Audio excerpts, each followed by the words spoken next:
ready to go. I just want to bring up the window capture so I can actually conduct this Civ draft. So, these two players, the rules are the highest seed, that is Mitoe, will be picking his civilization first, and then Perez will get 2 civilization picks, and we'll do a snake draft all the way back down to the bottom. Once you pick a civilization, it is then yours to play, and your opponents cannot pick it unless it is your final pick, what we call the power pick, where you can pick any civilization which you do not have, and you can pick an opponent's civilization to play as well. So you can that power pick allows you to either pick your favourite civ, pick a civ which you think will counter their roster, pick a civ which will do well on the maps but already picked up by the opponents. So it's very interesting to see how this dynamic will go. So let us conduct the civ pick now. Mitoe will be the first one to pick, and his first civilization will be the Chinese. No surprise there from Mitoe. Going for the comfort pick, going for the main squeeze. I'm sure we'll be 100% certain to see some sort of Chinese action coming out of Mitoe today. Perez will get his first pick now, and his main pick will be India. And even then, I wouldn't be surprised if we actually see a Chinese versus Indian game, because in that matchup in particular is actually quite balanced, quite back and forth. I like to think the Chinese play there would be to kind of play a bit more defensive, try and go for the AoE3. Perez maybe be map control, and that would be a good game. I hope to see some Chinese India, but I'm sure there'll be other matches. Perez's second pick in the snake draft will be the Japanese. So straight away, out of all the civilizations in the game, these players picking all of the Asian civilizations. What can I say? Asians OP.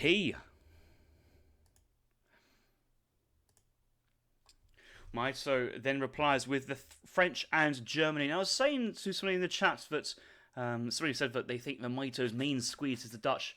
But I said it's definitely China, but he's also certainly a very good hand with the Germans, and then maybe the French as well. As in, he's certainly a very good French player. I'd say he's better at Germany than French. I think he enjoys the Germans a bit more.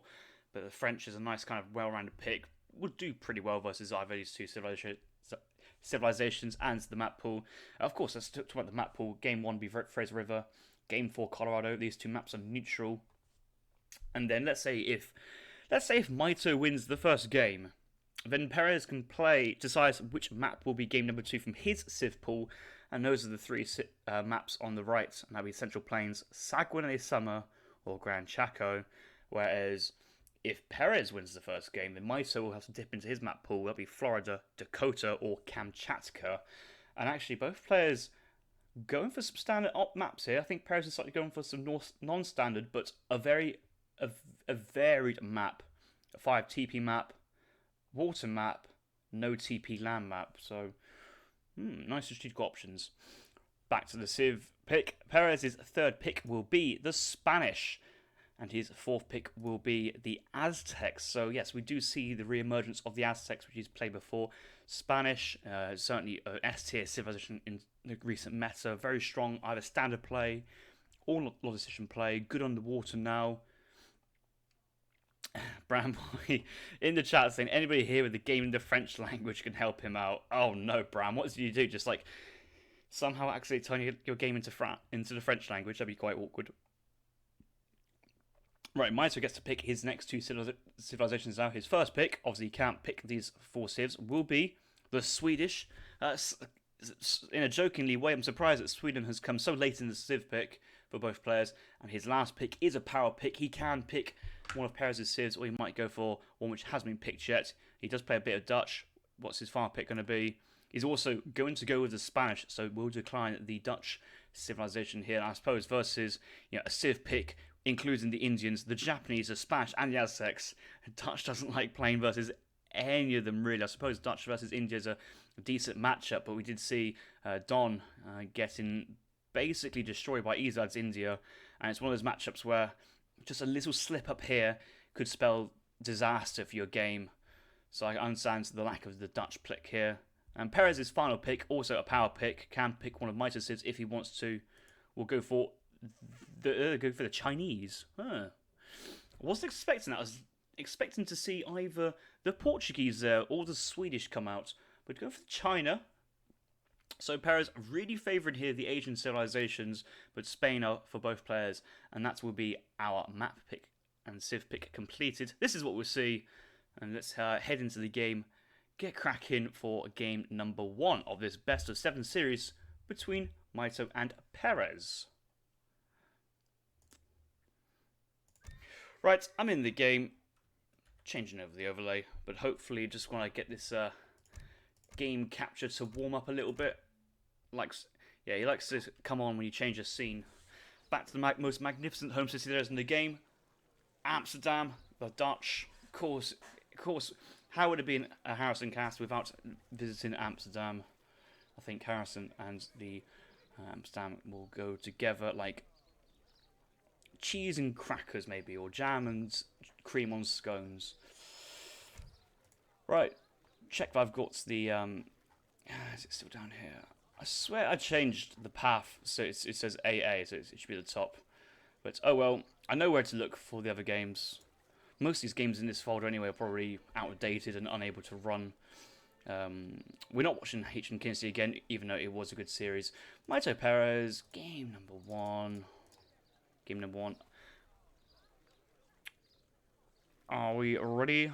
What's Mr. Brown Boy WTF in? Interesting to see the banter behind that. What's he talking about?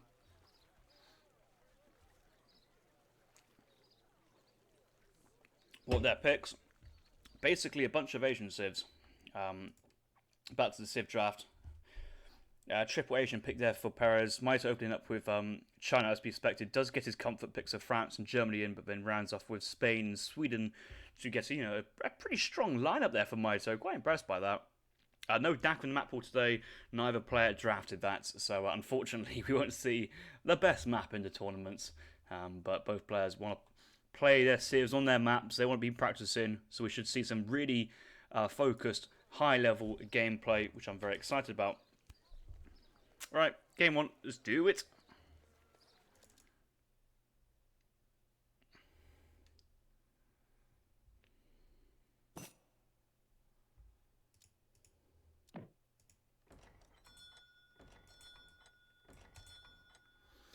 Ladies and gentlemen, welcome back to another casted series on ESOC TV. My name is Harrison and we're back in the round of 8 of the ESOC Global Championship.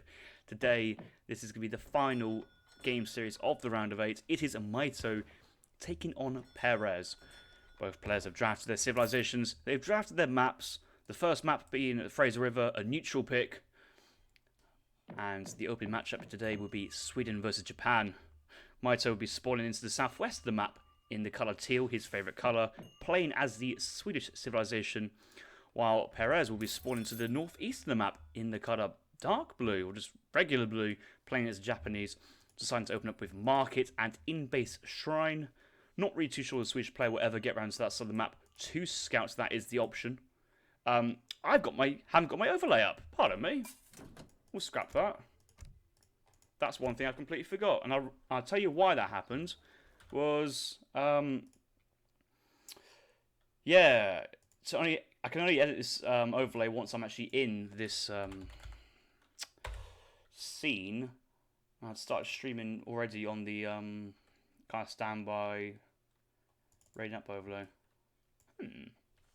I bet you when Turk is going through this, he's going to go for the first clip and go, oh yeah, Harrison's got this right, we'll copy it from here, and all this will be in the YouTube video. So if it is the case, hi. Mitoe versus... Who are we playing against? It's Perez, of course it's Perez. Perez. I want to be a bit more centralised. I'm OCD like that. We're going that way. That will do. Right, well, good. Abra. Forget you saw anything there.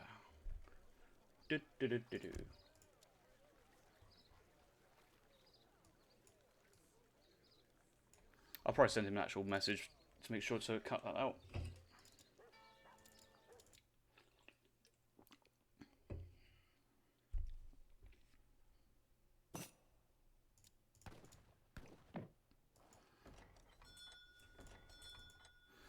Ladies and gentlemen, welcome back to another casted series on ESOC TV.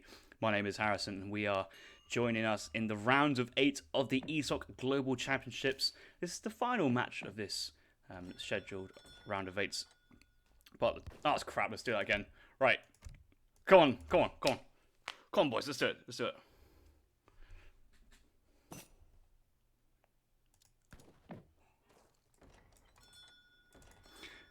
Ladies and gentlemen, welcome back to another casted series on ESOC TV. My name is Harrison, and we're joining right here in the ESOC Global Championships, the round of 8. And today's series will feature Mitoe and Perez. Game number 1 will be played on Fraser River. Both players have conducted their own civ picks and their map picks. And the first game will be between the Swedes and the Japanese. Mitoe spawned into the southwest of the map in the colour teal, playing as the Swedish, with Perez spawning into the northeast of the map in the colour blue, playing as the Japanese.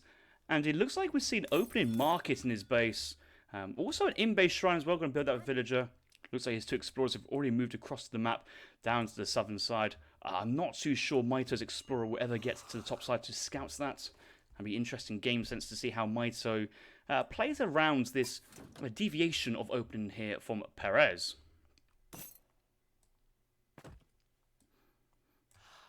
First treasure there for Mitoe is going to be a native scout, which is going to help him quite a lot.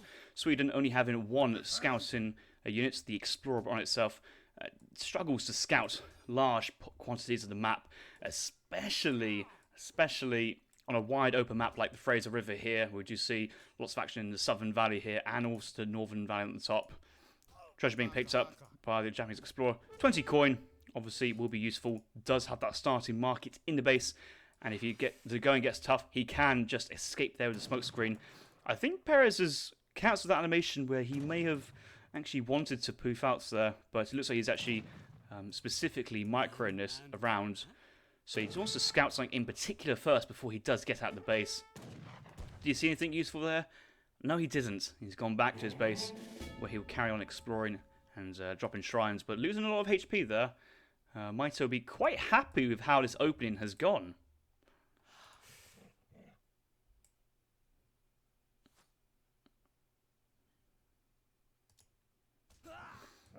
Looking at Mitoe's point of view at the moment, obviously the 2 tops down, sending 3 villagers, all his villagers in bases as well, gathering food. Should be aging up at a pretty decent time. He's got 14 villagers in queue. I think this would be a preemptive decision for Mitoe to try to age a little bit earlier, cut 1 vill.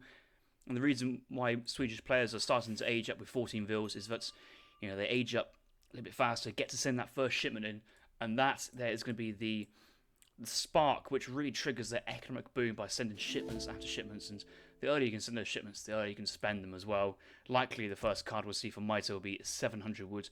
I've just noticed, look at his deck, no 600 wood here. Does have double coin and the cavalry upgrade card, obviously hand infantry, hand cavalry HP. Although his deck is very generic 1 versus 1, I can't help but think if you've got 9 cards as the Swedes in Age 2, that you may be thinking of playing some sort of colonial game, maybe double racks, double stable play into Japan. Japan, you probably can stay Age 2 and just overwhelm with lots and lots of cavalry. Japan do struggle versus mass cavalry, unless they get their clubmen out, but even then the Karelians can move in to focus them down. So interesting deck choice there from the Swedes. He does have this infinite mams, Fate Life Guard, 2 heavies and the 2 factories in the final age, and everything else there appears to be standard. Right, Perez is aging up behind this. He is aging up with the Teshoga Shrine. So he has 1 shrine pinning down 4 deers and dropping his Teshoga Shrine on another of these 4 elks. Which is good and bad. I guess the shrine keeps this hunts nearby. But this Teshoga Shrine will only pick up a maximum of 4 elks as a result, which is not ideal for a massive wonder like this. Interesting to see, though. I think Perez is missing a hunt. 1, 2, 1, 2, 1, 2, 3, 1, 2, 3, 4. I think he's actually missing a hunt and not spawned, so that's very unfortunate there for the Japanese player. Although, hunts is not the most crucial thing for a Japanese player, as they are vegetarian, and they gather all their food from the berries. You're checking the villagers. He does have his first tier food and first tier wood upgrade. which is quite nice. The first tier wood upgrade only costing 50 food and upgrades your wood by 15%, so yeah, 5%, so it's not a lot, but it helps. I guess it's something at least.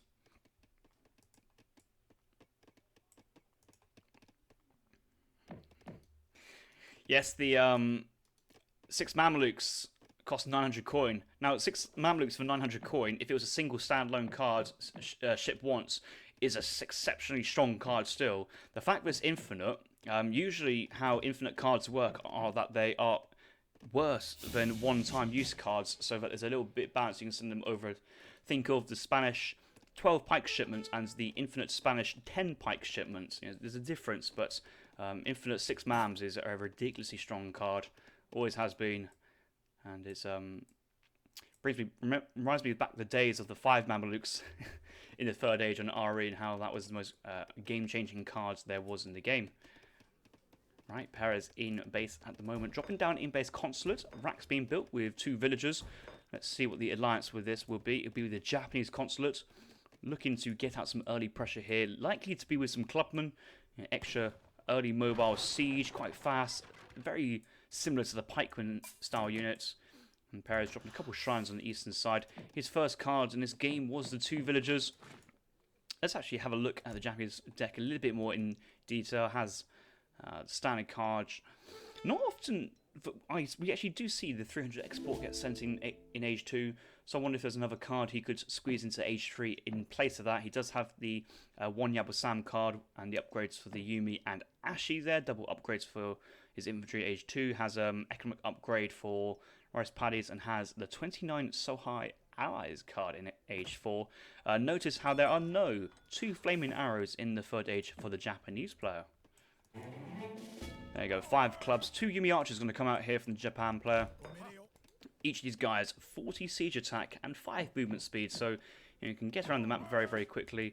I think these guys have a higher siege than just regular European pikemen, which is very strong in its own sense, buffed by the Japanese consulates, which is the only real way to get them early on in the game, and that they cost just a little bit more if they're cost by resources. So very strong individual units.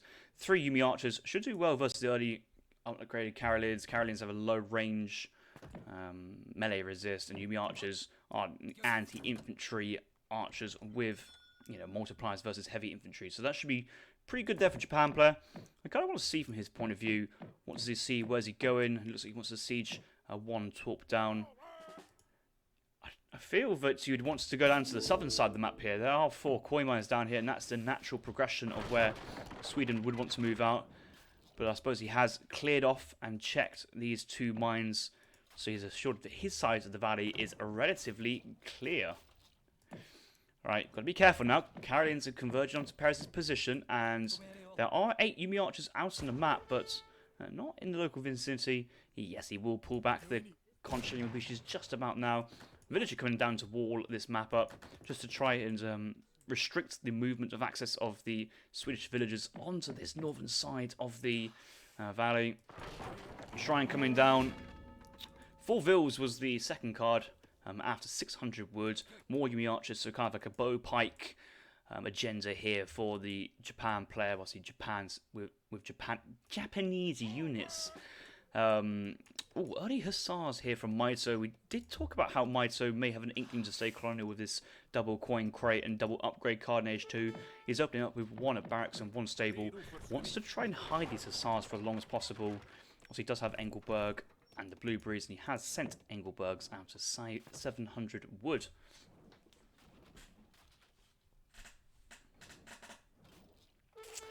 So pikemen have only taken down 1 torp at the moment. 1 torp still remaining with 800 HP. The Yumis have gone through the wall, but they're double gated. Actually, we'll scout the Hussars and we'll make a quick retreat behind the wall to safety. One would assume it is safe. I don't think you can pass through this. I think there's a good job there, walling from Perez. However, he has spent 100 wood just to have these double gates at his disposal. But Sweden's food eco here looking very strong. 1,000 resources per minute, much more than what Japan can muster. And there's the 3 Hussar shipment time with a big batch of Hussars from Mitoe as well. So 11 Hussars on the field already.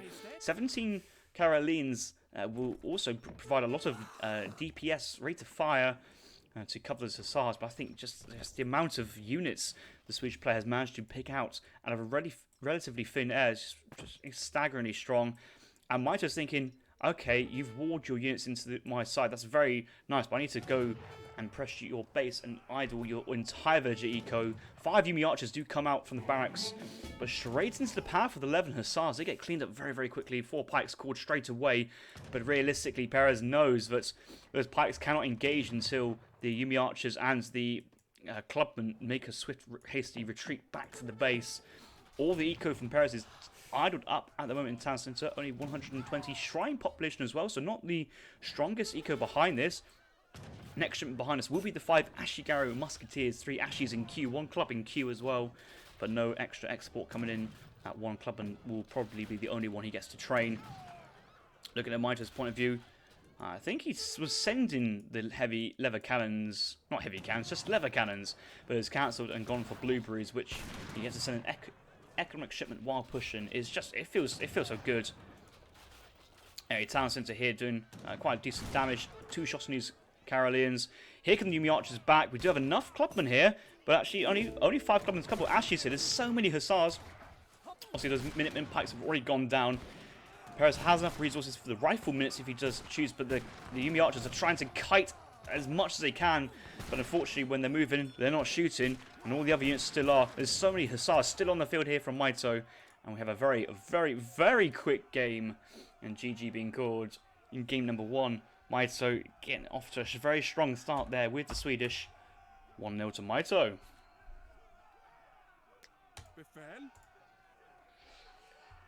Damn, that's just Sweden. And I've always kind of said that one thing Sweden do very well is mass hussars. I know a lot of players really dislike using cavalry as the Swedish civilization, but when you have such a strong food economy, we have 12 Engelberg torps, we have 15, is that 15 blueberry bushes or just 15 all bushes in total?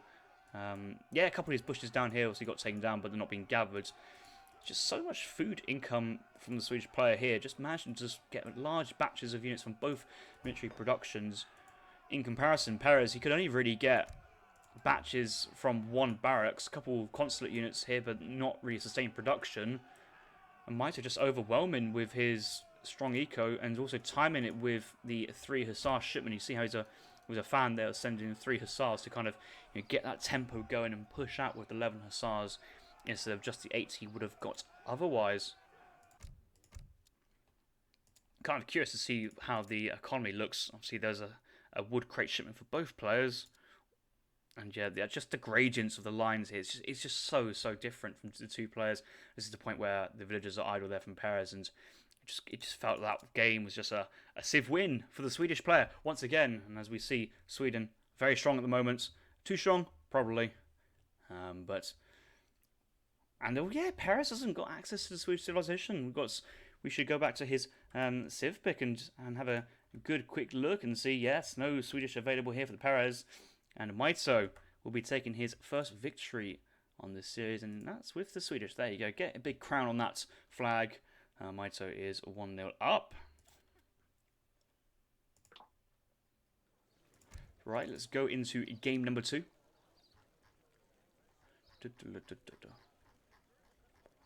Scroll all the way down. Mitoe Perez.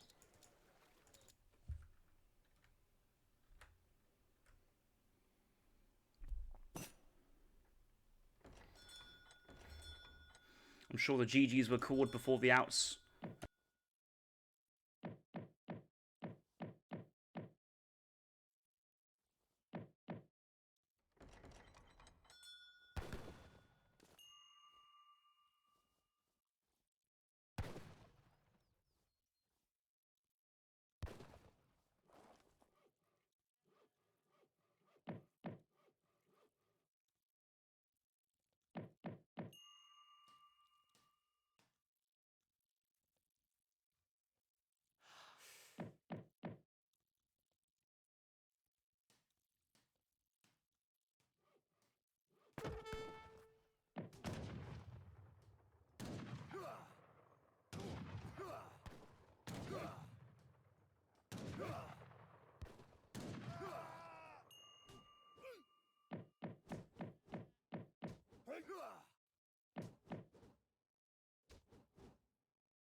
How the hell am I muted again? What the fuck is going on?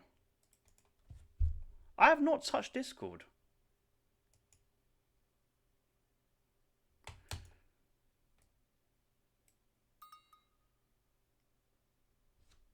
What the hell's going on? Like, I've not even been in OBS. Like, my cursor's been in the game all this time, and the mic has gone mute. I've no idea what's happened. It's settings, hotkeys. What is the hotkey for mute in this? I don't actually know. This has really got on my nerves once again. Oh, why does it? Yamne, right, let's just delete that, delete that. I don't know what my end hotkey is or what the end button is. No idea. Oh, I think I know what's happened. Yeah, when I was going through the chat as well, that's probably what happened. Oh, right. Ah, fuck's sake. Whatever. Stupid obs. Well, it's only age 1, you haven't missed too much. So yeah, I probably went mute when I was checking through the chat log. I was going up and then must have hit one of these buttons, but there's no like notification of hey, you're mute. It's just what it is.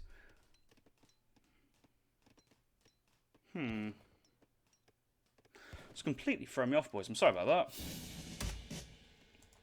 Anyway, what I was saying, or probably was trying to say, Mitoe going for the 12-10, prioritizing his food treasures and sheep. Should have gone for that early XP. You know, civilizations like the French, the Germans, and the Lakota, with their strong villager shipments in Age 1, really, really benefit from the earlier XP that they managed to get in. We do see a Cree trading post coming from Mitoe, but a bit of a shift-click bug here. He's going away from that trading post before he's built it. He's going to try and secure a second trading post before the TP Travois comes in. Feels a little bit niche how he's built this trading post mid-time and now is walking away behind this. Interesting to see what he wants to do with this play. 4 CDBs do come in as card number 1. Perez obviously notices that this 12-10 has come in there from Mitoe, still aging up with the Summer Palace, so he can't drop a barracks until he is aged up. But I want to see how he wants to react to the fact that he knows his opponent has aged really fast in this case. Yeah, Mitoe's putting the Explorer back. I'm going to go for a very eco playstyle off the 12-10. And this just fast age up may just feign a response here from Perez behind this. Obviously not chopping any wood in transition. Did get the market down. Obviously chopped wood for the market, but no real substance like going for the German consulate here. A barracks into a batch of old Han.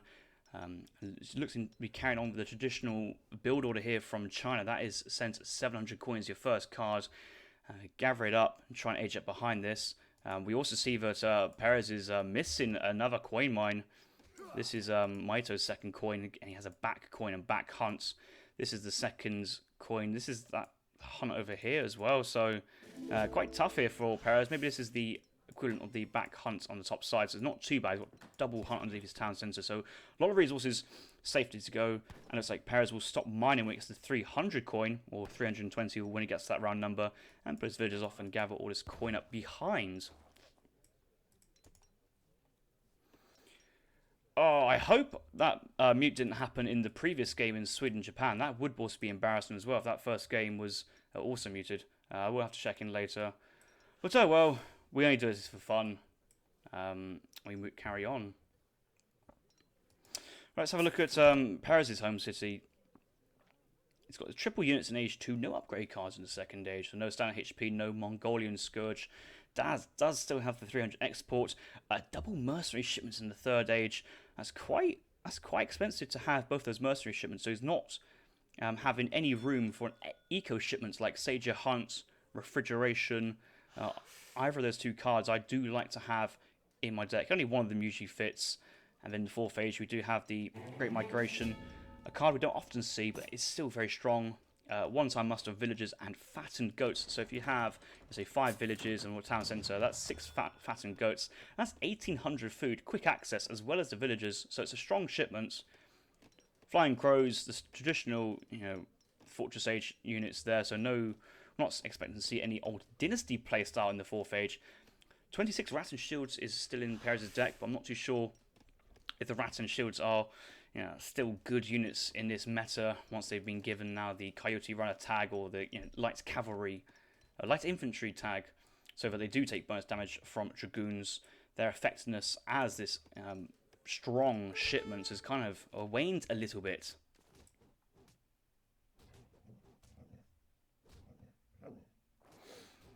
Thank you, Len, dropping by Party 25. Saw your stream and hope that went well. Currently in game number 2 between Mitoe and Perez. Mitoe just taking down 130 XP treasure. Mid-map play, Musketeer Hussars.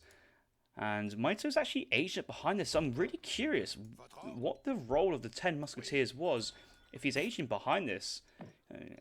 I feel that if you're going Musketeers at this point and you're still aging, that you may want to try and go for either Musketeer Crassier or Musketeer Falconet. But I don't think the 10 Musks really have accomplished anything, and that's just slowed Mitoe's age up down quite a bit. Going for the classic 4 CDB, 700 wood, 700 coin. But if you're not getting any action out of the Musketeers, then why not just 4-vil 700 coin into 700 wood and get your buildings down in transition? Age up a little bit faster with tempo. You still have your CDBs pumping out.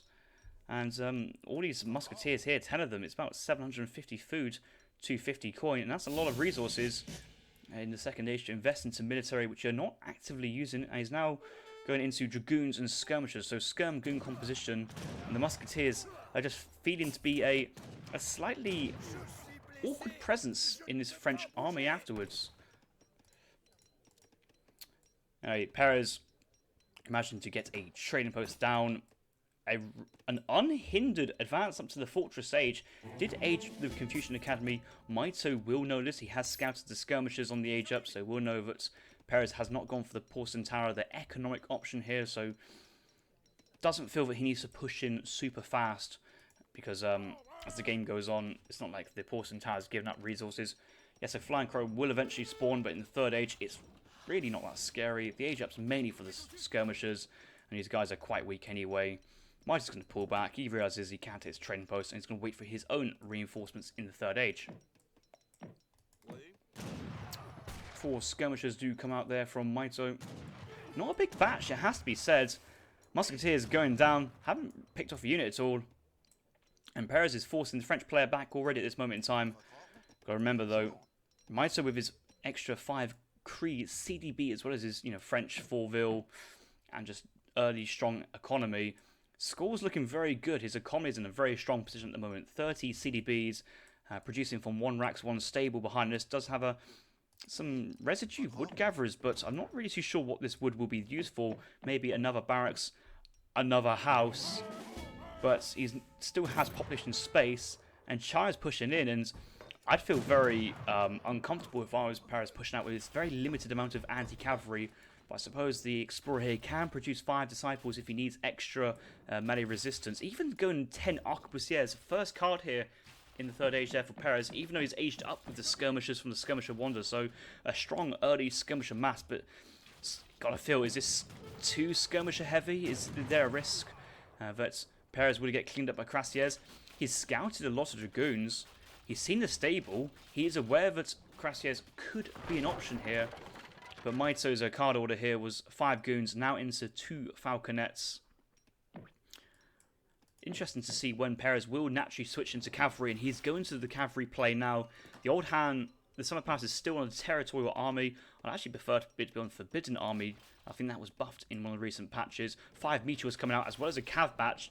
So 7 meteor hammers in total should be able to easily get into the falconets and pick this artillery off. Relatively easy. A double kill from 1 shot is actually quite a really lucky shot there. So Mitoe picking up 3 units there for relatively free. 3 musks going down, but in total trading 4 arcs for the 2 musketeers and saving the stable on low HP. Mitoe will be happy with that. That'll give him confidence to push in. But little does he know, Perez is actually reinforced behind this with a big batch of hand cavalry, especially very strong anti-artillery cavalry in discipline meteor hammers. Skirm still moving around. They're not in stagger formation. That should be a consideration there for Perez if he is trying to dance around 2 falconets. Another arquebusier goes down, still at 24, but has lost 6 in total. He's trained another 6 in since then. Could be up to 30 skirmishers at this point. And Mitoe, with this economic lead, has basically held on for this early aggressive push on Perez. I don't think Perez has been fully committed. He's just kind of speculating what he wants to do, just kind of seeing what his opponent's up to. British Consulate batch coming in. Arquebus says now in the spread out formation. We'll pick up one Dragoon.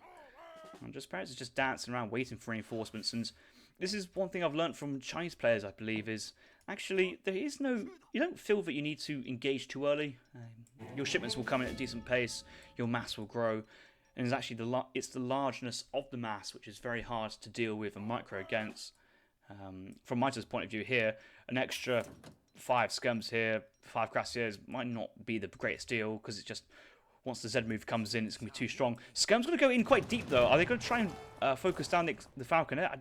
They just try to pick off Dragoons as they go, but he must realise he's losing so much HP on his arquebusiers, and most of his arcs have, the HP has gone down mainly from the siege of the Falconets and the splash damage it gives. So Mitoe so far, although it doesn't look like he's engaged in a fight, has actually got some really good value off his 2 Falconets, which is somewhat unheard of versus Chinese players because of the Meteor Hammers and the threat. That's another 2 skirms going down, and Perez is going to back out. Lock-on's engaged, and that's a triple kill on a single Falc. That's tasty. That's very tasty. These Falconets have probably killed 15 arquebusiers already, and the arc count now down to 21.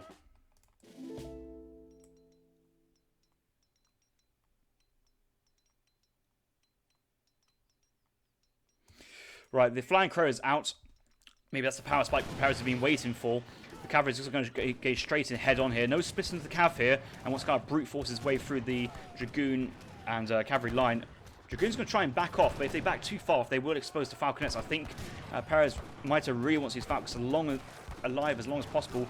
Falcons could be tugging down arquebusiers. They're quite bunched for the back line, but the hand cav are doing so well. Still 7 disciplined Meteor Hammers. Of course, the Chang Daos with their short melee range take that front line of defense, and that's where the automatic targeting of the skirmishers and Dragoons focus on, leaving the heavy carry behind relatively unchecked. Redcoat's in melee mode, just to try and just emphasize his Z move, get through the rest of the skirmishers, range resist, do both damage to the Dragoons.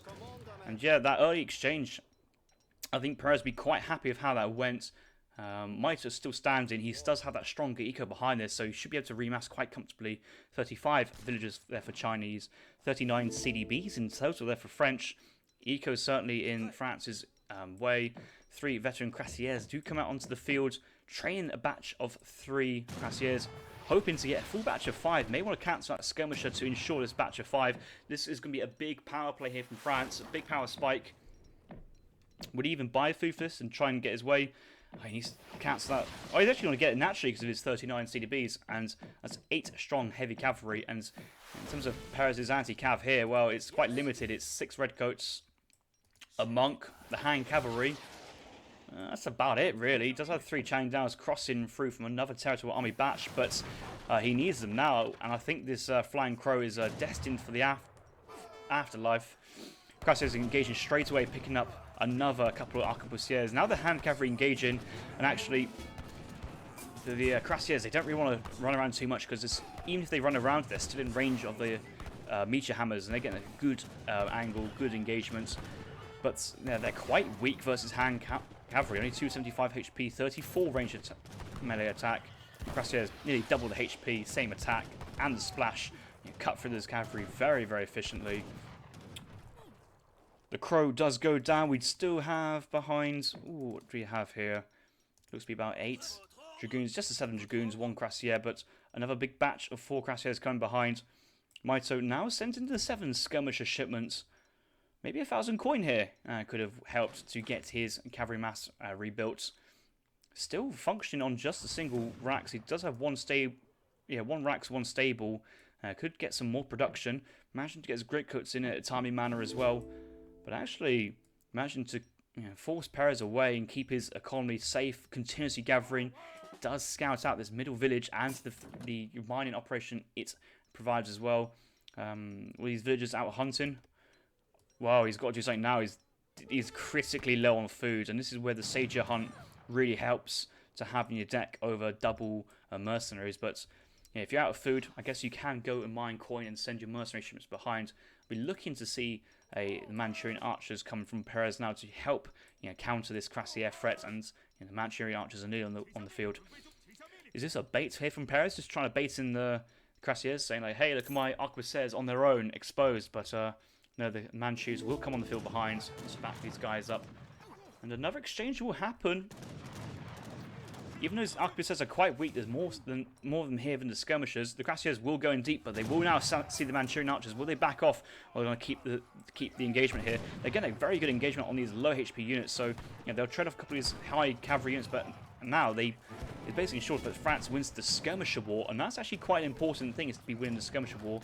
The Manchus, though, haven't really lost any HP behind this, so as the game goes on, there's no real way that Mitoe can field any more cavalry, to be honest, until those Manchus are cleaned up. He's sending cav combat, training another Crassier. They're going to get another big batch behind this, but the Flying Crow is on the field. There's still arquebusiers, and in total there's 20 skirmishers versus Perez's 15 arcs, which, French is ahead in the skirm war, but all it takes is one cav batch, the Manchus to move in for the Z move, and Mitoe's armies could be in pieces. It's a skirmisher war tends to... Mitoe here, because he's playing a skirmisher war, he really wants to try and keep the distance, strike a couple of shots and retreat, keep things light, not in commit when it has to, keep away from the artillery piece here of the Flying Crow. But Perez probably will just pack this crow up and just move in altogether and try to go straight on top of the units. And actually, here come the 9 Iron Troop behind us as well. Crassier's moving quite close to the arquebusiers, but within the line of sight here of the village. So Perez is able to pull back. 9 Manchu archers still on the field, no damage taken. But by the British consulates, extra 28 HP. And obviously across 9 units, that's about 170, nearly actually 200 HP extra worth of cav archer for the French player to deal with, which is certainly not a non-zero. Look at this position. I bet you Perez is going to try and pop his iron troops right here. Look at this pocket here. No cavalry can really touch them, and we'll get a great engagement onto the skirmishers. The surprise pop will happen. I think Perez will commit at this point.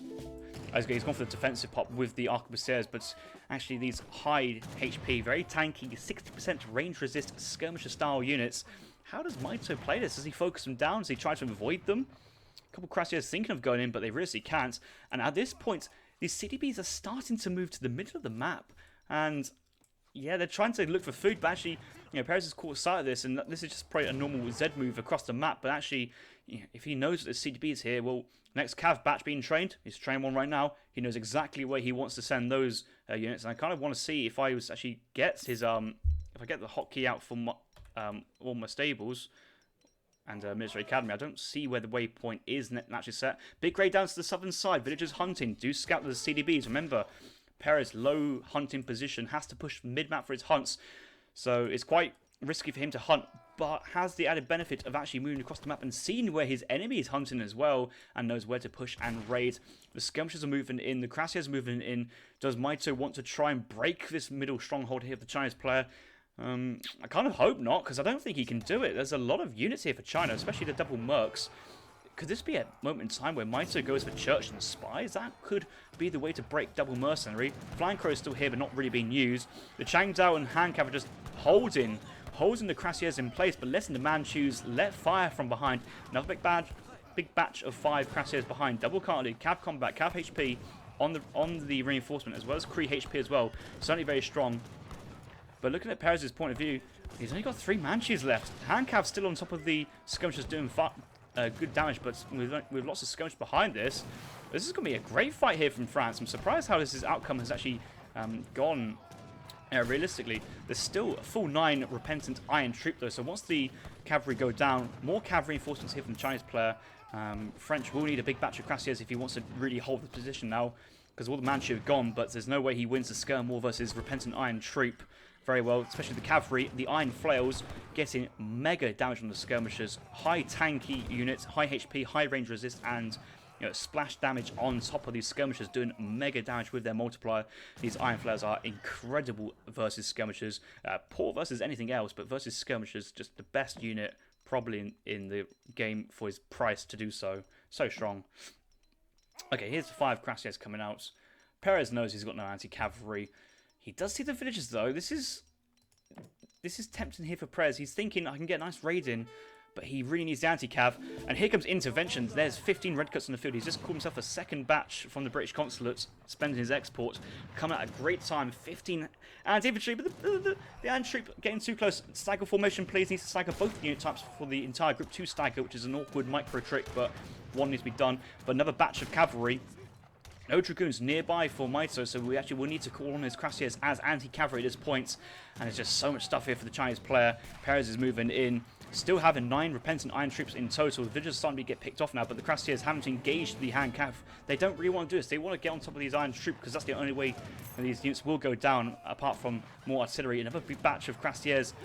But there's the redcoats. Still 6 of them still behind.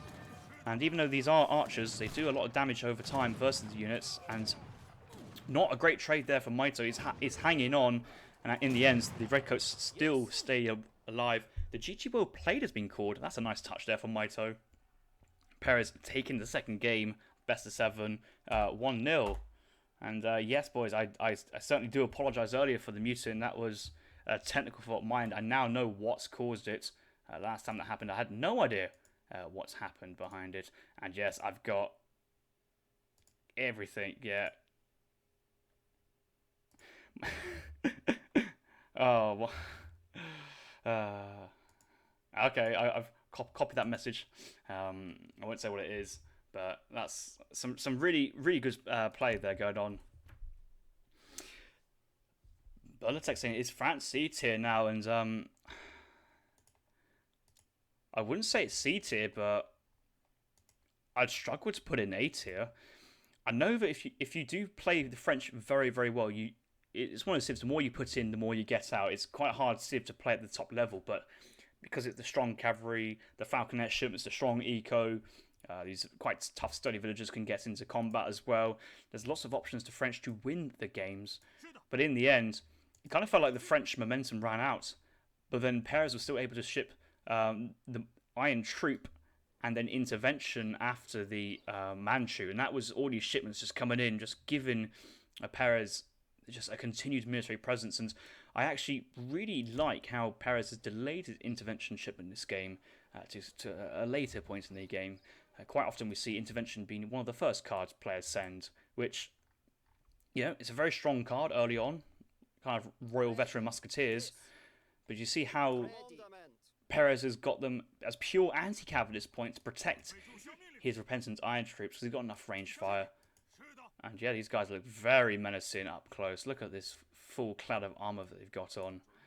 All 9 still surviving after all that fighting. What a powerful shipment that was.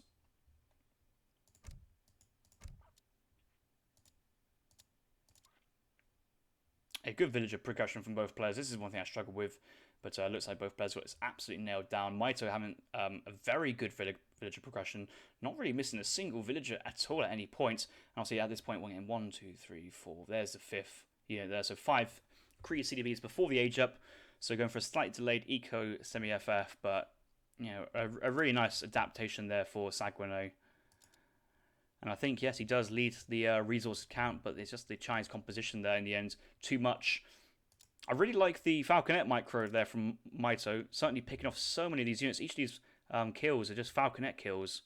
So many units just getting picked off from range before a real large commit came in.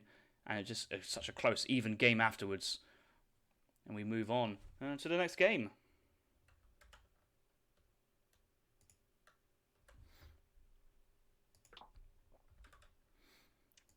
So Perez managing to get a win with his power pick civilization, the Chinese. As Mitoe did lose that game, he's got to dip into his own map pool now. Either Florida, Dakota, or Kamchatka are maps he can pick to go into the third game.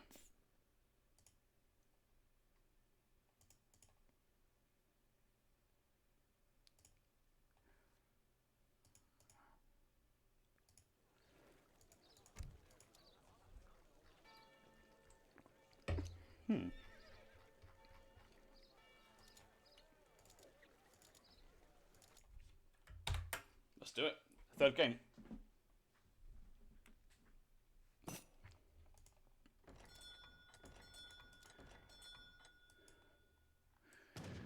Right, guys, we're in the third game now. Mitoe, playing as the German civilization, spawning to the southern side of the map in the colour teal. We have Perez spawning to the northwest of the map in the colour blue, playing as the Aztecs. Of course, Perez won the last game. So Mitoe's chosen the map. The map will be Dakota. Perez had to pick first. He's decided to play as the Aztec civilization. And Mitoe has counterpicked here with the Germans. Warno dropping a subscription. Mitoe Kriegasm. Looks like we got a Mitoe fan in the chat. Perez with his opening woods dropping down one community plaza. Probably we'll see the house as well. And then usually we do see a market at the same time behind. First treasure scouted, 75 food by 2 wolves. I'd actually like to see its Eagle Scout just continuing to scout. It's such a low treasure this is, easy to take on.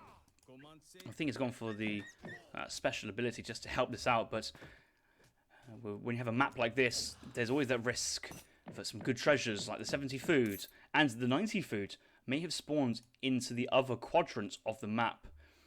So if that's fast moving scouts, the Eagle Scout could give Perez that information to either stay in his quadrants or move elsewhere. But having 3 food treasures in the same area of the map is so nice. Even those treasures down here are equally nice. Trap Settler and 85 wood. You can't turn down lots and lots of food treasures in this first stage. You've gone for the special ability to buff his nearby units in combat versus treasure guardians, but you'll see the 2 foods. The 90 food behind, thinking, oh, this is going to be good. And he's bringing my Eagle Scout back and thinking, oh, Christmas has come early here for the Aztec civilization on Dakota. And yeah, the first age is going really well. Might even age 1 villager earlier as a result.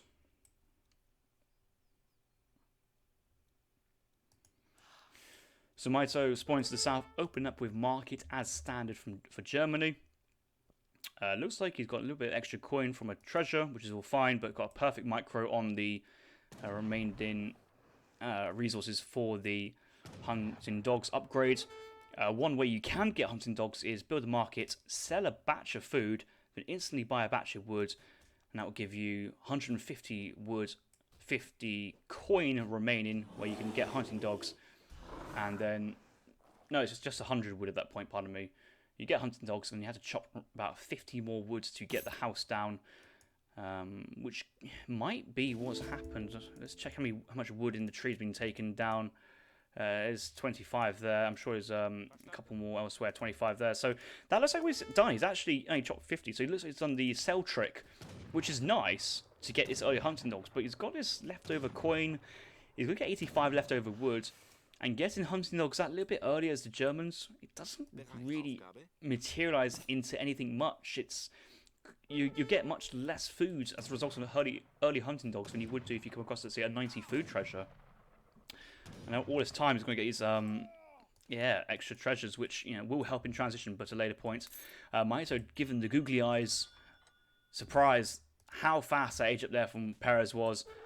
That was a 13 vil age up to the second age on his triple food treasures. Aged up fast with the messenger. 2 villagers forwards to drop down a war hut. Doesn't need 3 or 4 because the German player is nowhere near aging and does not really have the ability to commit to any early Minutemen at this moment. Essentially, Mitoe just has to accept the fate that a war hut has been dropped in the middle of the map this early, and that not really much that the German player can do.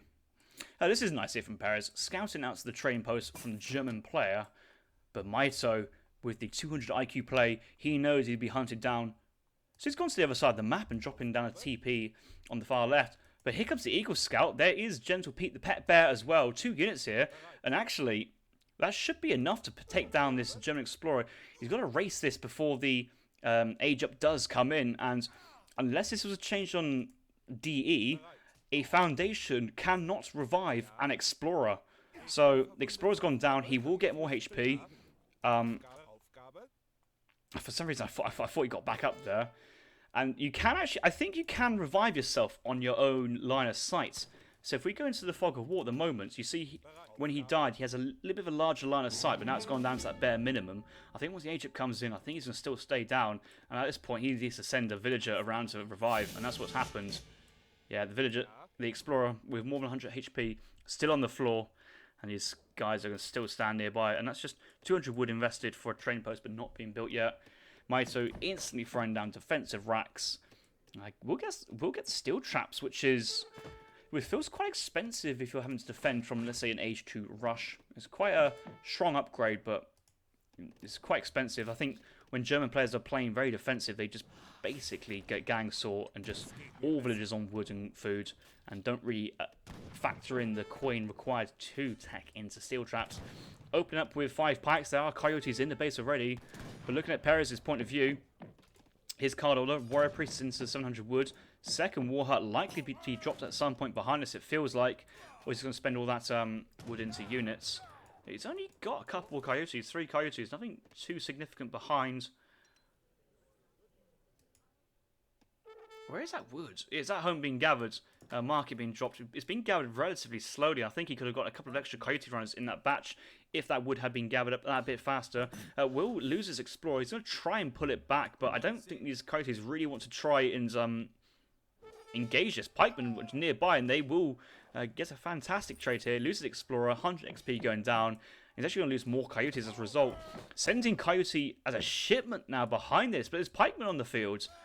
And versus, a German player, you can readily expect them to train a batch of 5 crossbows and a batch of 5 pikes. Even if there is no crossbows, Minutemen are available. 4 coyotes here from Perez seems to be a little bit of a misplay. He's certainly hoping to get his 9 Mace Holton shipment behind very, very quickly. There's the 9 Mace Holtons. Does have 5 in queue. We'll need to drop down another house to keep up production. There's the house coming down behind this. And you have to feel, once this shipment drops, kind of wants to push in with his military advantage. Mitoe did build a trading post. I can't believe it's called Mitoe Kaiser there. He's been sat back down again, like a good boy. But it was a villager came out to revive. But once the icon came up, Perez knew exactly where the explorer was. So went back out to get another 45 XP and the kill. And for the time being, Mitoe's in his base. He can't really afford to even raid with his Fort Orlan. But looking at Mitoe's side, shipment not even close being done. Was he going to nearly break through the middle of the war hut? He's going to raid through the side. But as soon as this army strikes, he's going to pull his Orlan straight back. Another batch of 5 crossbows coming behind. Only 5 pikes out. Once they get focused down, the crossbows are quite vulnerable. Not enough coin here for Minutemen. He's just sold a bit to get that in. Minutemen being called, he's going to get a great pop. Kind of Aztec feels they've gone really deep here. Fort on top side actually going to hit the very soft Entente slingers here. Pikeman chasing the coyotes, and so far been a great engagement here from Mitoe. Mitoe with his Minutemen crossbows just getting a good trade. Actually, not really many. Okay, he does have a full town centre full, and the Mace Holton's going to retreat back. And yeah, Perez needs to run. He can't really fight his Minutemen with his high HP. He needs to wait for them to get to 1 HP before coming back in. But a great defense there from Mitoe. That was a defense not on the 8 crossbow. He's even feeling cheeky enough now to send 700 coin to try to get the age up in behind. Given that he's halfway to another shipment, could have gone. I suppose he can send coin, and then when he does need to send crossbows in transition, he can do so if he feels that he needs to be extra defensive units. But so far, this Aztec hasn't quite worked at the second age. More coaches being trained. There's the next batch of Entente slingers, the Mace Holtons. They're going to come in behind this. Noticing how Perez has not trained a single Puma Spearman at any point, which you feel just a couple in the back line would be very nice to protect the Mace Holtons from any Uhlans, which you're almost guaranteed to be out on the field because you're playing Germany and they receive them as shipments. There's a batch of 4. I think they're the original batches, actually. No, it's been trained. Yeah, Mitoe realises he's got no real prospect of agent behind us. Training batch of pikemen. After sending the 700 coin, I feel like it could have been doppels, actually. But he's investing all that coin into more cavalry. So he's got 6 Uhlans at the moment. We'll get another 5, and we'll get +2 on the next shipment, which, at this point, it could be any of the military shipments. The 8 bows, 3 dops, 5 Uhlans. But versus Coyote and Mace Holton, pure cavalry here from German will win. The Entente Singers try to trade off versus the skirmishers in the town centre, but it's just not going well at all. And the Coyotes, they're scared to commit now because there's just not enough Mace Holtons to do with any pikemen or doppels. Perez needs to change his game plan or commit to a game plan. All this time he's been dancing for warrior priests. He is 4 now. The 5th one come behind. Maybe he was dancing for experience points and he wants to get to 5. There's 2 warrior priests just chilling, having a conversation next to the town centre. They will now get in onto the community plaza as well. I wonder what they're talking about. Maybe talking about the price of cheese. Oh, that one's having a little bit of a dance. This one's probably sad. Doesn't want to talk to the mate. He's just facing away. Oh, I missed the old fire pit. It just looks so awkward. Another shipment coming in here. 6 Puma Spearmen, maybe 5 Vils. He's going to go for... Well, he's currently population blocked, so he can't resend anything. Needs to lose literally 1 Maceholton to send another shipment, but he won't have that time. Here come a big batch of Ulans there from Mitoe. Mitoe Zeb moving there with 17 Ulans, probably 5 Pike, and a whole bunch of crossbows, 19. This is certainly a more stuff principle victory here for Mitoe. It's just see the Aztec army just getting crushed, and there's still more Ulans, and more importantly, more reinforcements. Another big batch of Ulans on the way. That's been crucial here to replenish his Ulan ranks. Dop Pop coming in as well, which will be nice for any reinforcing coyotes, but it's the Ulans here will clean up. Enough crossbows to do with any Puma Spearman, and Perez's army has been wiped, and Perez's chance in this game has gone. Mitoe taking the game, and will be moving on. Well, not moving on, he'll be moving on into the 4th game from a 2-1 position, so fair play to Mitoe there. The early part of that game looked very dicey. Perez triple food treasures age 1, aging up 1 Vil faster, killing the Explorer before the train post has been built. Just seems everything was going right. Went 3 Warrior Priests into 700 wood. You Aztec players out there can advise me whether that was the correct decision or not. But regardless of what Perez did, Mitoe managed to get the 3 settler wagons in first. Relatively unpunished. Trained a batch of early pikemen to dissuade any coyote pressure from the Aztec player. Managed to then gather up his 700 wood and got some good batches out and defended really well. The Minutemen pop was especially very good, and also the rear flank of the 4 Ulans. The coyote runs from Perez moved in very deep. They then moved. The Maceholtons were at the back line exposed, but the cavalry came in from behind, got the snare on, and trapped them. And a lot of maces went down to the crossbows and Minutemen as well.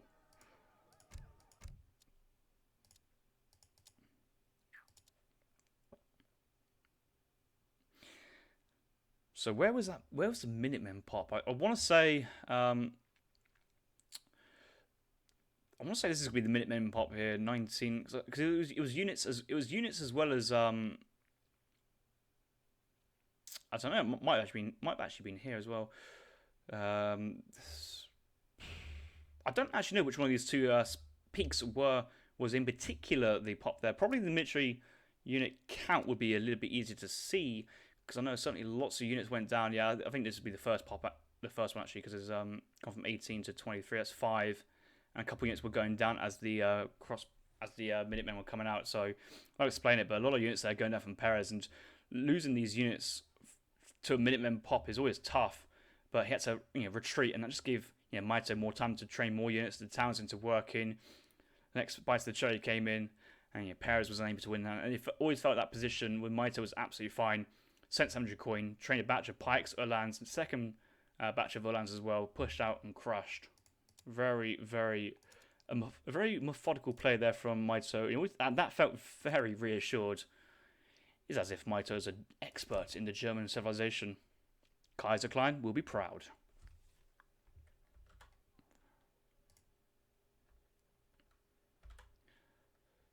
So let's give Mitoe's a German a big crown. Mitoe's currently 2-1 up. Minimot is saying, nice semi-FF then from Mitoe. A semi-FF which never got to the Fortress Age is probably a delayed Fast Fortress, or what we call in the business Age 2 play, or defensive Age 2 play.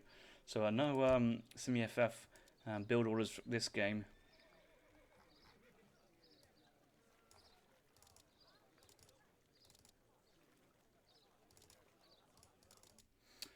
Right, let's go on to game number 4.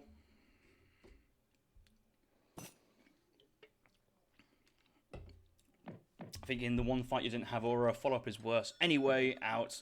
I'm sure these boys were having a bit of a prolonged discussion after about what was going on. But we'll leave that to each other. Fourth game, we're on Colorado. 40 wood being picked up straight away from Perez. So Perez playing Aztecs again. Colorado is a neutral map, so the loser didn't have to pick a map for this game. It was predetermined to be Colorado. But as Mitoe won the last game, well, he has to pick his civilization first. And he's gone for the Spanish. Perez feeling, still comfortable in his Aztec play. Probably warmed up from the last game. And thinking he's got a plan to deal with anything Mitoe to Spain can throw at. Will be playing as the Aztecs. I've seen Mitoe play a bit of Spain recently, most predominantly on a stream of from H/Hazard, and some good play came out from Mitoe. He was playing against Dutch though, which I think is a very strong favoured matchup for the Spanish player, and some of the games were very, very close. But I think Mitoe's natural play style is more macro orientated, more economic orientated. I don't think we'll see some aggressive rush come out from Mitoe. And I'm already seeing a house and a trading post from the Spanish player, so not opting to go for a 12-10 opening, which most Spanish players have been doing recently, and looking to be aging up with a more standard 15 villager. Checking his deck is 1v1. I do not see any cards here suggesting a lot of decision playstyle, and he's going for his standard 1v1 Spanish deck, including triple heavy infantry card in the third age, and infantry in cavalry combat. No crates! No 1,000 wood in this deck for Mitoe. But I think Mitoe, at this point, once you send Spanish Gold, that is your eco shipment. I think he realises that if you send 1k wood behind, sometimes it's overgreed. And he values the strength, that is the 12 pikeman shipments.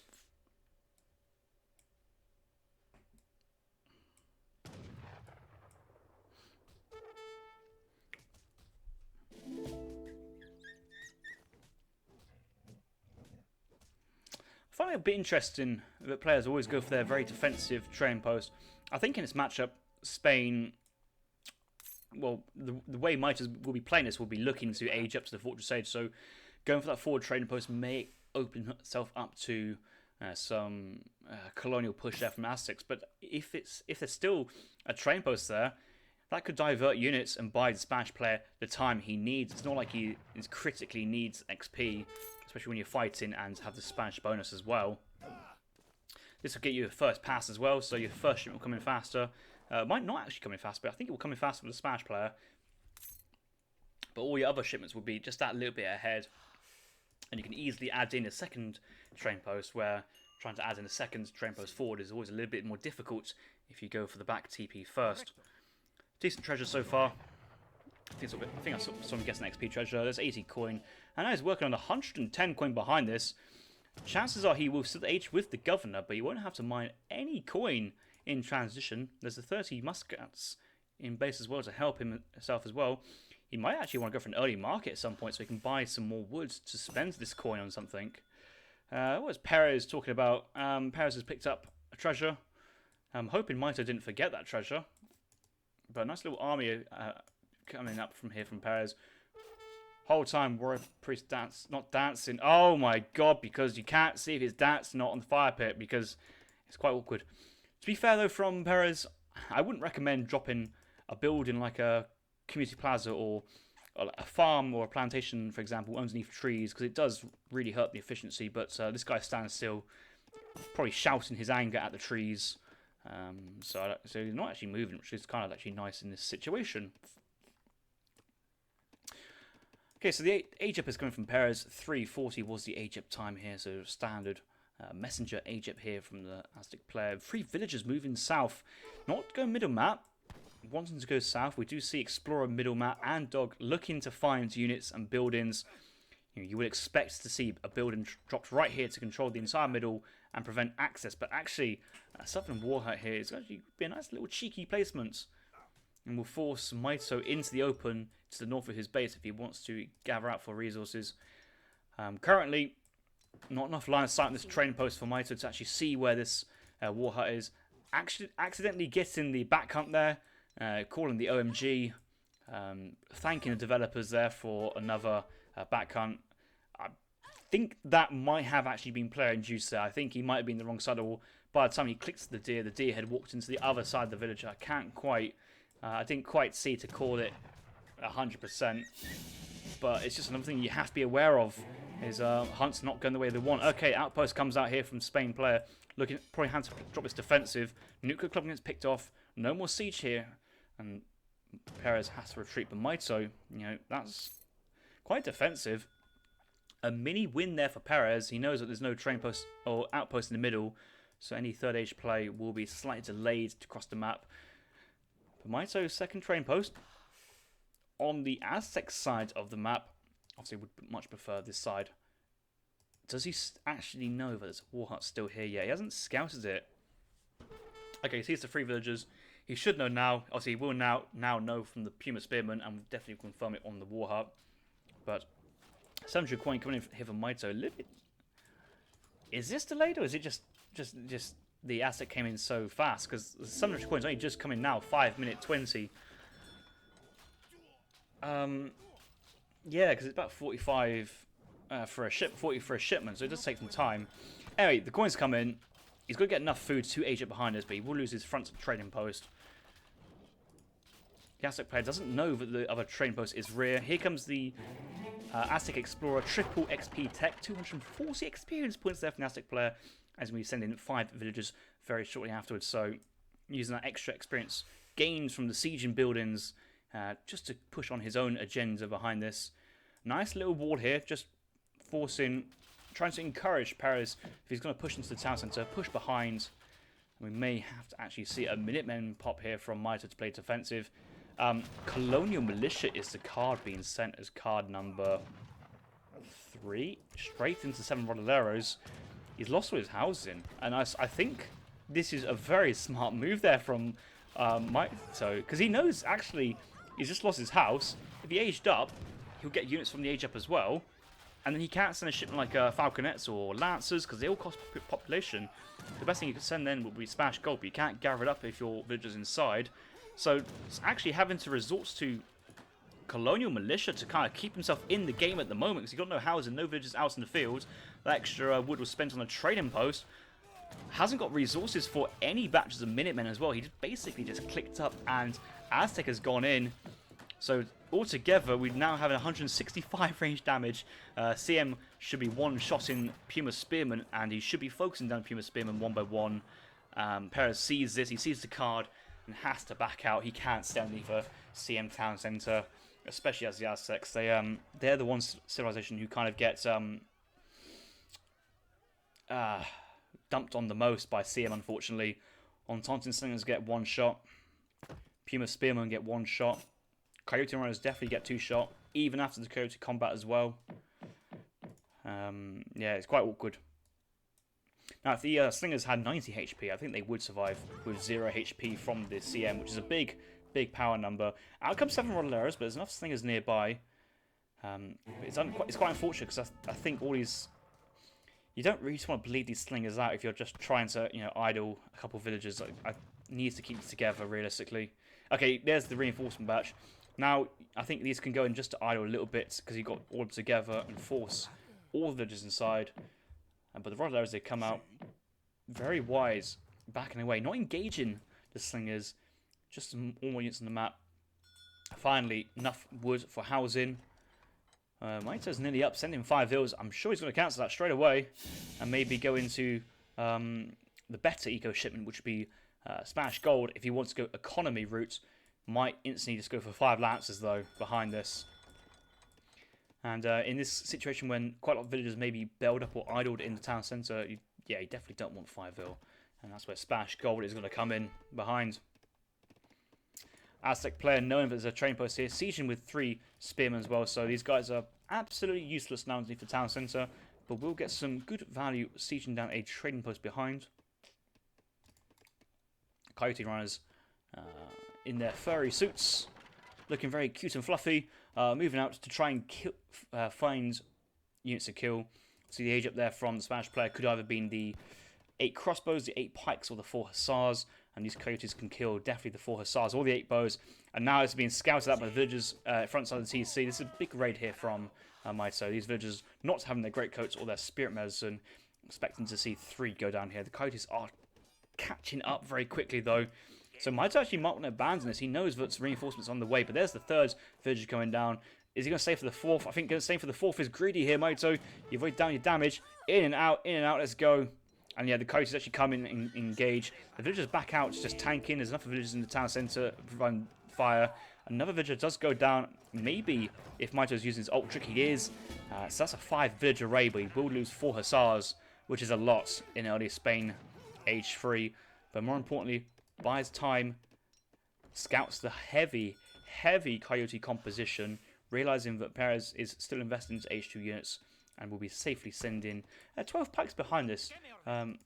Even managing to send out 2 falconets.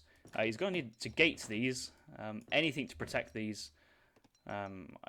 Please don't push out before your 12 pikes hit the floor. I know it's valuable seconds, but the 12 pikes being 3 seconds delayed could be all the difference between a game win and a game loss. Especially if they're going forward. If there's just 5 coyotes here, that would have been very dangerous. He's going to scout. He's going to try and bait in the units, I think. He's going to unpack. He's going to get a good volley off there. And Perez definitely needs to retreat. He needs to wait for his coyotes to come. And they're going for a northern flank here. That's going to be 2 villagers going down. All the pikemen are, they're thinking, do I go back? Do I go forwards? He has to protect the falconets. Forget the coyotes. You have to protect the falconets. This is just your bread and butter here. This is everything on your agenda. You need to protect this with your life. Even you could even have like 8 vills just stood idle in front of the falconet just so you can protect that falconet even more. It's sieging the war hut. It can easily pick off the slingers and the spearmen. And yeah, the 12 pikes there is actually a very smart choice because it's the coyote runners is the main kind of contingency of the Spanish army, but they can't really commit. I'd like to see the explorer though. Where's the explorer? He's gone forward, but he's gone down. So he brought back and actually production of dogs to be continued. 75 food for a colonial musketeer. It does have 23 range attack of dog, 22 hands. So yeah, they're basically the same damage output, but dogs more HP, train faster, don't cost coin. I feel dogs here over the musketeers would be only slightly preferential.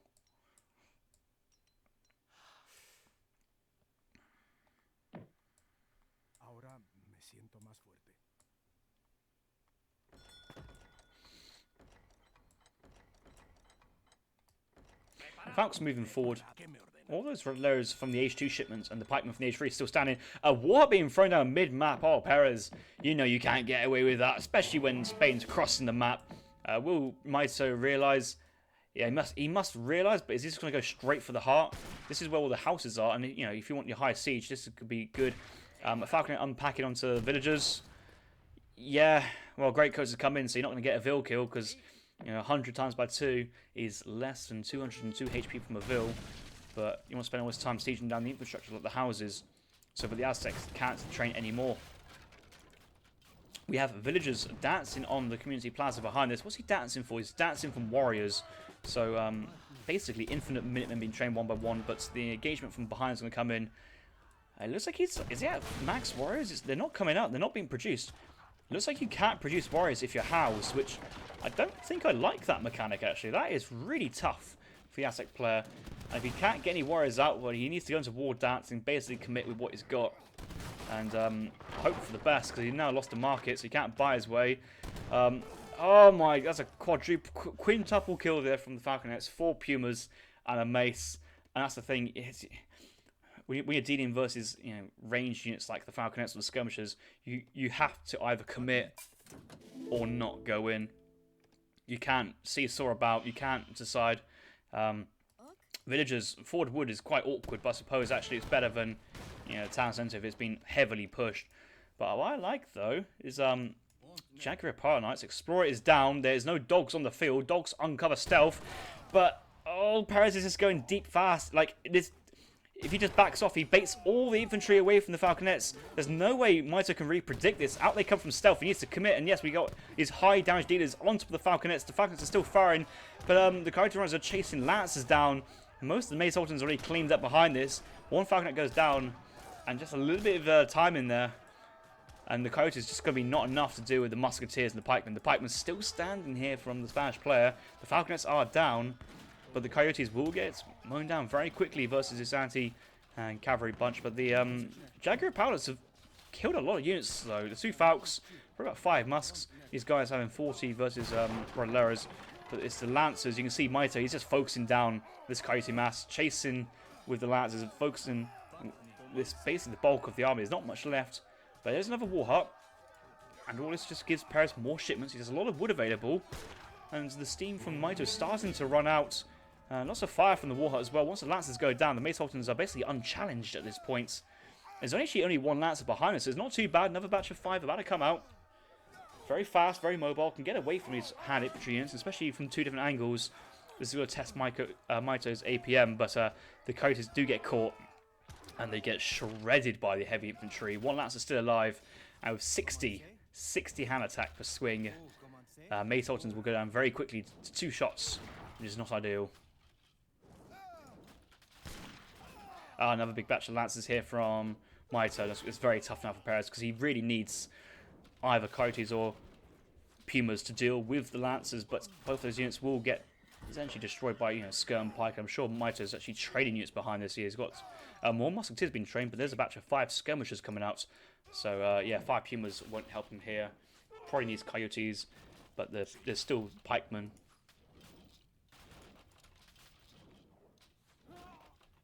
Oh, bless me, just sneezed. But yeah, looking very tough here for Perez. Get his Explorer up, though, will help. Still chopping more wood. He's going to have to build another war hut somewhere. Will he build in base? Will he build north side to protect resources? He's got a double war hut in his base, form a nice defensive line of town centre, 1 war hut, 2 war huts. A bit of walling may help as well, just to try and help funnel the Smash player into this kind of killing zone, which Perez has essentially set up here. Yeah, but Mitoe with his high mobility Lancers can just move around the field, doesn't have to really engage anything too drastically. Looking at Mitoe's shipments, he's gone full aggressive this game. Now sending 9 Rodoleros behind this.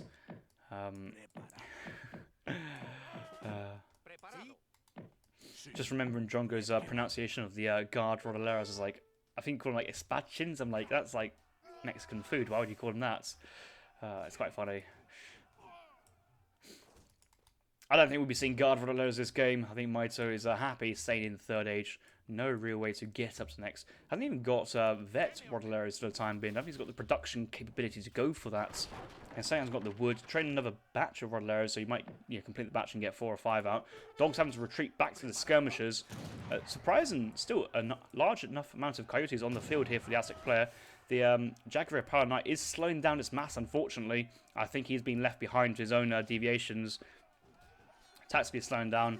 He's just trying to focus the Lancers down before the Rodoleros catch up. And the problem is, it's the old Spanish problem of you can't micro versus Rod Lance, unfortunately. If they're together, jam-packed. Rodoleros are just too small of units to kind of really micro on. And especially when you have small units like the Coyote Runners as well. It's just hard units to micro versus hard units to micro against. It's going to be quite tough. So Perez is going to just turn around. He's not really going to engage his army. So retreat maybe back to Mitoe's base. Another war hut does go up eventually. Which this might actually provide an opportunity for Perez. He's got a war hut one side. He could sandwich the army from the second. He's kind of thinking about it, which way he wants to go. Does he see any of this action down below? This will be interesting to see if he does see the dead deers. Maybe looking at the hunt here, counting, checking the food, realizing that's gone. So he might be chasing down there very fast. I think he's doing that. I think he's checking his natural resource counters and going straight for the kill. Will Mitoe see this? Mitoe does see this. Oh, that's so cheeky. Look at that. He's left 2 villagers as bait. Ah, you found me. Oh no.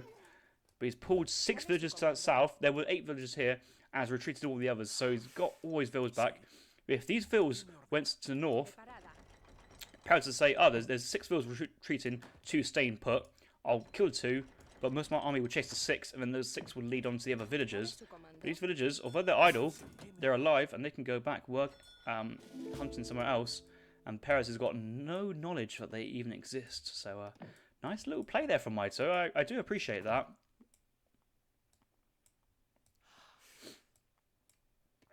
Lancers and Ro8 cutting off the Coyote Runner's escape. They know where this army is from Perez, but here come the veteran Ro8 with 40% melee resist and multipliers. You know, strong multipliers versus Coyote Runners. I can't see the Coyote Runners ever touching these Ro8. These are like the best units to have to deal versus the Coyote Runners, bar units like the Doppel or the Swiss Pike or, you know, very heavy infantry. But this is so good. Ro8's high speed, chasing down the Coyotes, and even the Maytotans can't get away. And this is going to be a clean up here from Mitoe. Got the Aztec army right where he wants it to. Skirmish in the back line. But another batch of 8 Ro8 there from the shipment is going to be the deciding factor here. It looks like they're going to overwhelm the Aztec player. Still 3 Lancers, and remember, the on-top thing is only 80 HP. 60 attack from the Lancer. The army is cleaned up. The GG's been called. Mitoe taking this game and taking the 4th game. So he's up now 3-1 versus his opponent. And that was a very, very well-played game. And I guess the deciding factor here was the Colonial Militia card being sent without hesitating, and that decisiveness from Spain helped. And when do you actually often see standard Spanish FF? Can I get rid of the war cries? Yeah, there we go. When do we often see Spanish players with standard FF play every send Colonial Militia? It must be quite a rare occurrence. Even the wall in here, although it looks a bit kind of quaint, quite hard to see how it was helping, did force Perez onto the underside. And I think even from Perez's point of view, thinking, oh, I can get trapped here by Minutemen very, very easily, and that actually forced him to retreat as well, even though Mitoe didn't have the resources to send CM, but with the CM Town Centre was happily picking off units one by one.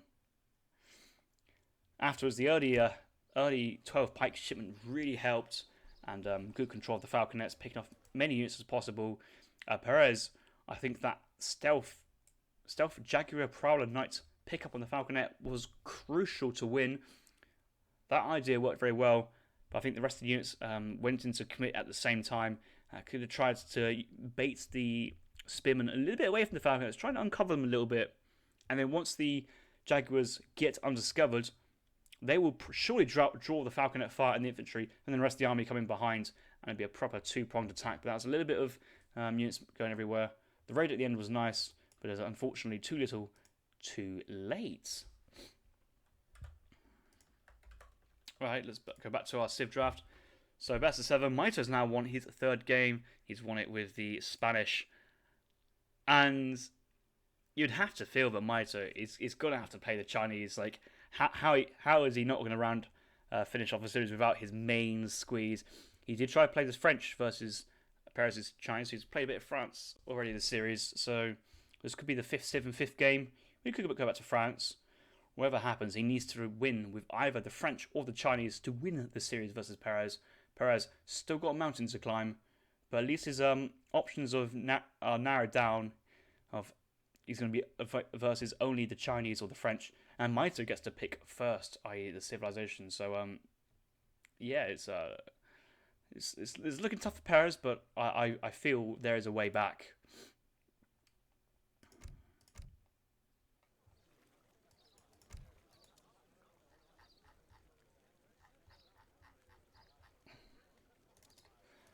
Right, that was game 1, 2, 3, 4. Was that game 4? It was game 4 because it was on Colorado. Yeah, let's go to game number 5.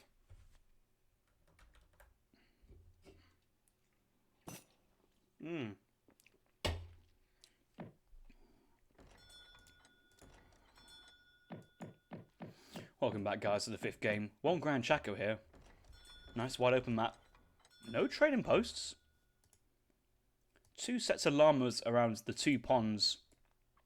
If both players have done their homework, they should know where these llamas are. And we see the Indian player splitting up his explorers.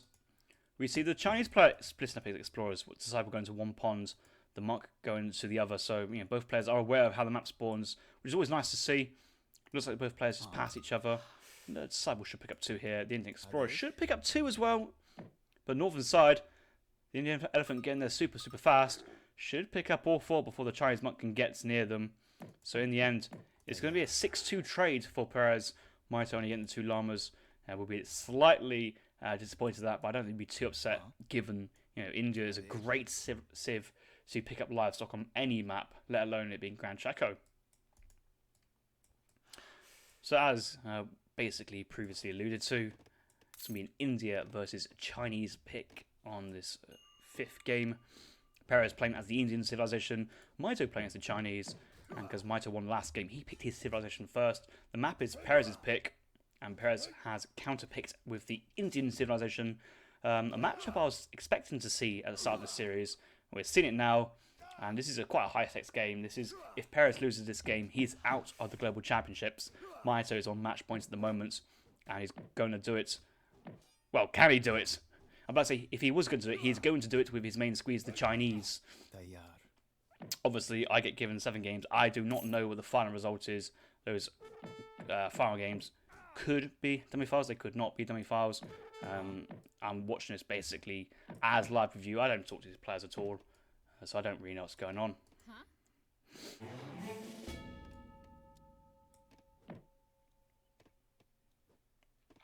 Distribution. First card here for India. Standard, nothing too exceptional here. Let's look at his deck in the meantime. Double crate cards, Dravidian martial arts. Nothing out of the ordinary in the second age. Does have the farm upgrade there instead of, let's say, the 10 tiger claws, but versus China. Probably quite hard to fit the tiger claws in because if China is staying H2, then chances are going to be a lot of Chang pikemen. This is interesting from Mitoe. I think Mitoe's going to go for an FF here because of the matchup, which I think is the standard way to play this matchup. Age up with the Skirmisher Wonder, and then try and play from there. But most of his games so far in this tournament has been playing with his deck, how not to play this deck here. It's full stacked of H2 cards here. If you see his deck, you're thinking, oh, double coin crates as China. This is not standard. Perez, unless he's scouting, he may think this might be an H2 bowpike play in the same style that Mitoe has been played in all the previous games. Big treasure here for Mitoe, 135 coin, crucial for the FF, but is also mid-map, get himself ready to block the aggro. 2 villagers has come out from Perez. Obviously, this is a very important game for himself. He does not want to lose the game based on his aggro being blocked. Villager will throw it down left-hand side, and the Explorer thinking he's on to winner here, blocking the Villager. He's thinking, come on, I've got you one side, my Disciple's the other side, but the aggro is already placed down here from Perez. But even still, though, just idling one Vill is always a win. So even though Mitoe may even feel that he knows that the aggro is already placed down elsewhere, it's just nice to be annoying in that sense and idle the Villager. And obviously in a tournament game, a man has got to do what a man has got to do. If it means punching a Villager down in the middle of the map to death, then so be it. It was a worthy Villager for the Indian cause, but it may get picked off, or it may live on. Aggro has been scouted here from Mitoe. He's aware of the plan. Very good placement on Summer Palace. He does block off his berries though, but it's okay. The berries can't move. That's a shame. The hunt can move though. I'm sure Mitoe will do his very best to keep this hunt. The Guanacos underneath his town centre. What is probably a bit more concerned is the lack of wood available in his base. He's got 2 trees forward, but next to a village. 1 exposed tree down to the south, and 2 trees next to the town centre. So he's got to make the most of this wood here. And I think Mitoe scouting quite forward. Aggro. Is he going to stick to his guns and go for the FF? Chopping a lot of wood here. More wood than a village, so looking to be 1 Rax and probably 1 match of Old Han. Will he go a unit shipment first and 700 coin? He might do 700. No, I think he's staying H2. He's not chopping any food at the moment, and consulate's coming down, so it's going to be the German consulate. For this game, it could actually be the British consulate. He might just go early 300 export just to get some strong musketeers out, knowing that it's going to be probably a sepoy opening here. But he hasn't gone for his classic 3 village opening as the Chinese, which really helps the H2 build order because with only 50 population, he's going to need to chop another village to get the population space out, so he's can spam the units. He needs to get the war academy down. And he probably needs to get another village. So the fact that he needs to chop so much wood here, and the fact that he might be idle to chop the wood, might mean he might actually send 700 wood as card number 1. 700 wood is being called, and that's going to be probably 3 batches of old Han and another village. I'm sure these guys will chop for a barracks and throw down the barracks. Perez is dropping down a wall around his agra, taking no chances here.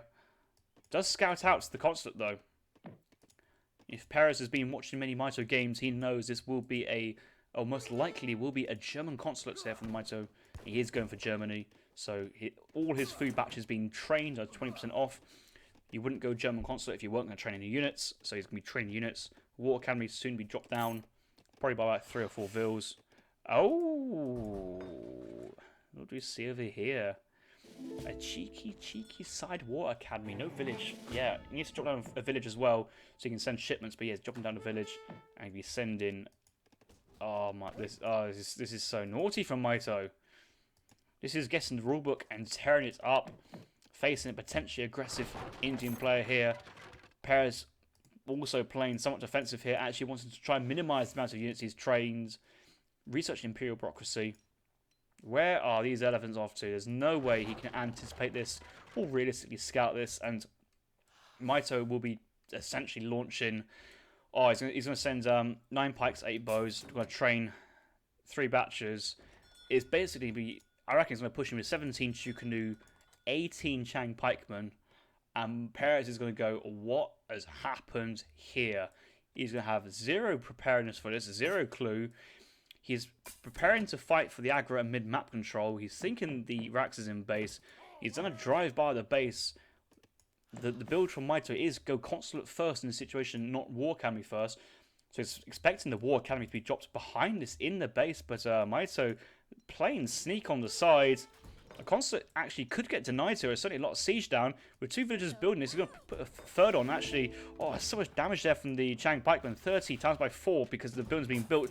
And that consulate is going to go up, but it's going to go back down before it's been allied. That's going to be such a big pickup there for Mitoe. And Perez is pretty quaking his boots. Oh my god, I'm being side rushed here. Gurkhas out in the field. There's 2 step riders straight onto the Gurkhas. I don't think there's many sepoys behind here because he was trying to play defensive behind the wall in, and that's where the Gurkhas excel, is behind walls, and just more units trickling in. Mitoe likely be sending another military shipment here, opened up with the Chang pikemen, now sending step riders behind this, slightly expecting to see bows, but see the step riders on top of the Gurkhas, that's really strong behind this, and I think that was his adaptation of, okay, what units have my enemy got? Has he got sepoys? If he got sepoys, I'll go bows. If he got Gurkha, I'll go steps. And Perez hasn't got many military on the field. The consulate's been denied. I'm hoping he hasn't sent oh, he sent the export card. Oh my god, he sent export, but no consulate to spend it. Consulate being built underneath the aggro from the villagers from the shipments. Cam was being sent to the town centre, needing to get them out straight away. Luckily, these are high-speed units, so they can get away, but there's so many pikemen and now step riders with high siege. Remember, these are 25 siege strength per unit, and there's 7 of them. So essentially, if you do the quick math, it's a lot. A lot of siege is going down. Not enough time to get enough experience, enough shipment to send to CM. Not enough time to really wait for the consulate units to come out. He's going for defensive minutes. Really needs the Ottoman consulate for the Ottoman Minutemen and the Bostanchi Hussars.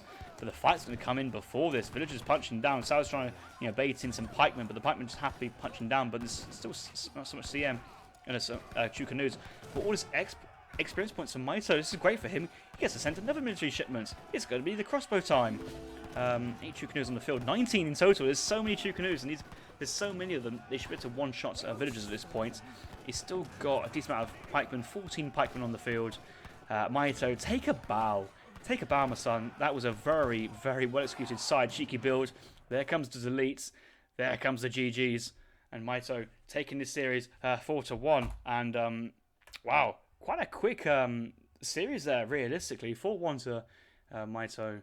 And I don't think you can feel bad. If you don't scout out a side rush, how are you realistically expected to defend from it? And the thing with the China Age 2, he does get a lot of hate sometimes, but I think recently he's come back into favour. But there's so many units out, and the traditional send one shipment after the other. There's no real time to send export. There's no real time to send coin crates if you send H2.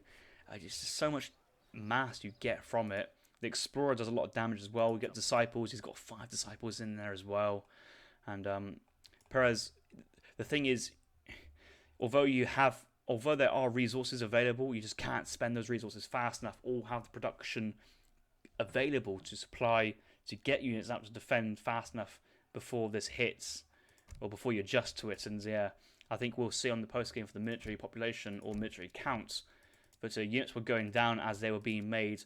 Relatively flat here from Perez. As soon as they're going down, they're being made, and if these units were alive for longer, they could have got a larger mass and defended.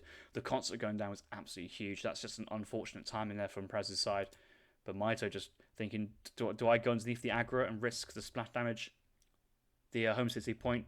No, I do not. I was going to go straight for the town centre, put the villagers under pressure, pick off some buildings. I can retreat if I feel the situation gets too hot. But it didn't.